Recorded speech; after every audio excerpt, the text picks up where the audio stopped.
The Russian war machine is designed to get air superiority by using its large fleet of attack jets to pound enemy radar and anti-aircraft installations into oblivion. Once it gets air superiority, its strategy is to use its large arsenal of tanks and armored personnel carriers to steamroll over the target country. The Associated Press reports that after 2 weeks of war, Russia is starting to lay siege to Ukrainian cities and pounding them with heavy artillery.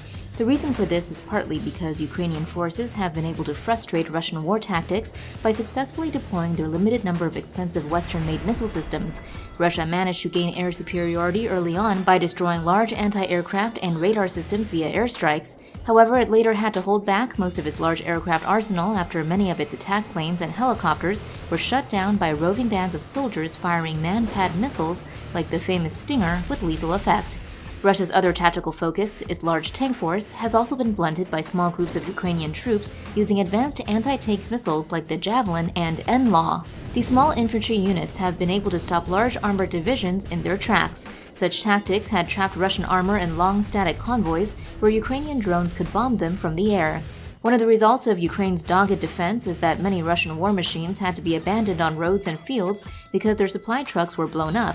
This led to a large number of videos showing Ukrainian civilians using civilian methods to spirit the large war machines to secret locations. However, war analysts warn that, despite the fact that Ukrainian fighters have had many successes and inflicted many losses on Russian forces, it is far too soon to say that Russia is losing the war. Analysts believe it is still very early in the conflict, and Russia still has large forces at its disposal. MANPADs aren't what you think they are. The MAN part stands for man, yes, but the P stands for portable, and the ADS stands for Air Defense System. The Stinger missile is one such a man-portable air defense system, and the US is sending many to Ukraine. Here are the details. The US recently committed to sending another $350 million worth of weapons to Ukraine, bringing the one-year total donation to $1 billion. Among these weapons are a large number of Stinger missiles, which are designed to destroy fighter jets and helicopters with the pull of a trigger. The Stinger system can be carried by one person and is fired from the shoulder. The operator aims the launcher at the target until the missile's infrared seeker locks on to the heat of the target's aircraft engine exhaust. When the seeker locks on, it makes a buzzing noise. The operator then pulls the trigger, causing a small launch rocket to shoot the missile out of the tube. This launch rocket then drops away, and the missile's folded steering fins pop out. The main rocket ignites, propelling the Stinger to approximately 2,500 km per hour, or Mach 2. The missile uses its steering fins to steer itself to the target automatically. When it gets close to the aircraft, its warhead detonates, destroying vital systems with blast effect and fragmentation.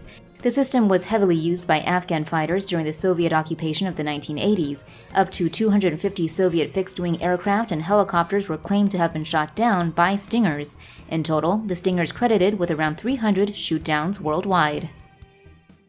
Ukraine's armed forces seem to be destroying a lot of Russian tanks with the expensive shoulder-fired missile systems that the West has given to Ukraine. Here are the details. Reuters reports that U.S. President Joe Biden's recent gift to Ukraine of $350 million worth of U.S. weapons brings the total of U.S. assistance package to $1 billion over just the last year.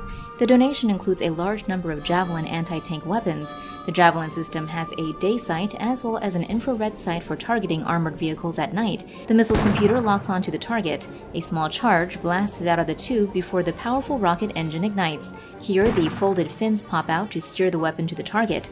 The weapon can be fired directly at buildings, or the operator can set it to top attack mode, in which case the missile flies up to 150 meters before slamming down on a tank from above. Once it gets close to the target, the missile's first warhead detonates to activate the tank's reactive armor.